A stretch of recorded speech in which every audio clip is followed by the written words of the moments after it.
Hey, what's happening guys? This is Bharat for iGyaan. And aside from the new Sony Xperia X, Sony has also launched the new Sony Xperia XA. The XA has been launched in India for a price of $20,990 and is going to go on sale on the 18th of June.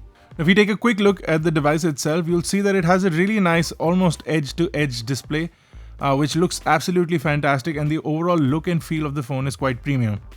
It's designed almost identical to the Sony Xperia X, so you'll see a metal frame as well as a metal back and a all-glass front.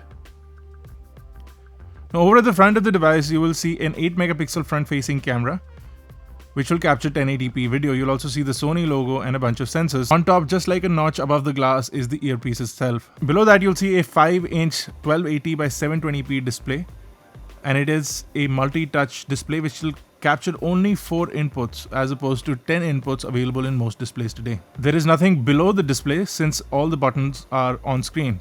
On the bottom of the device, you will see the main speakerphone, the main microphone, and a micro USB charging and data syncing port.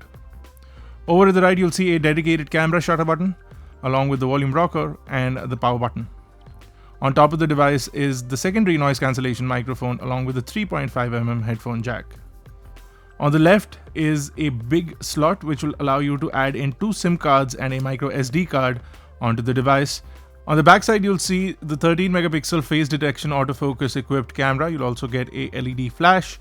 You also have this really nice matte finish. We have the black color over here, and the Xperia logo is lasered on there. The phone has a 2300 mAh battery, and it's going to be available in 4 colors: white, the graphite black that you see over here, the lime gold that we saw on the Xperia X, and a rose gold color.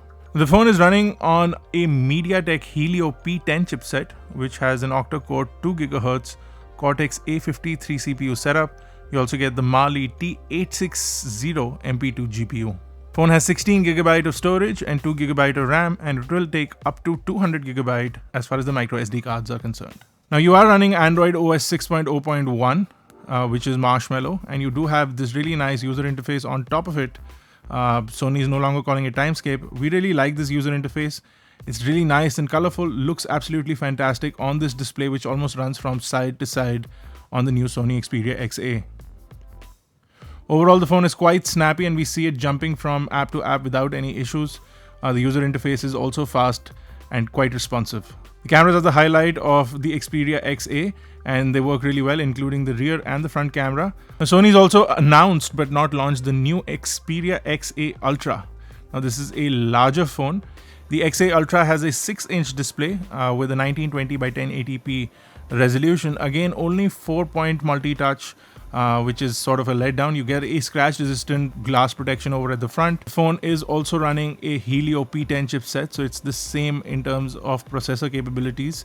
You also get the same 16 GB of storage, but you do get 3 GB of RAM on this one. The main camera is a 21 megapixel camera, which has face detection and autofocus. The front camera is a 16 megapixel camera, and it also has optical image stabilization, which is missing on the rear camera, which is quite strange. The phone is also running Android OS 6.0 Marshmallow. It also has the layer of Timescape-esque Sony user interface. It looks quite nice and colorful. You also get a almost edge-to-edge display on the Xperia XA Ultra as well, so it looks like you're holding a big chunk of display versus a phone. Now, the XA and the XA Ultra both are dual SIM phones. You can add in a micro SD card up to 200 GB. The phones are snappy and responsive. However, the pricing seems a little off, with $20,000 for the XA and the XA Ultra expected to cost slightly more than the Sony Xperia XA. It weighs in at 202 grams and it is 8.4 mm thick, which is fairly thin for a phone this size. The Sony Xperia XA Ultra also does not have a gigantic battery. You are only getting 2700 milliamps, which we feel that it might be less for the size of the display that it is, and it is a IPS LCD display. We'll be going in depth into the new Sony Xperia XA as well as the XA Ultra in our coming video. So stay tuned for that. If you have any questions or queries, drop them in the comment section below. We'll try and cover them up in the next video. Make sure to check out iGyaan.in, catch us on Facebook, Twitter, Google+. And until I see you next time, guys, this is me, Bharat. Thank you guys for watching.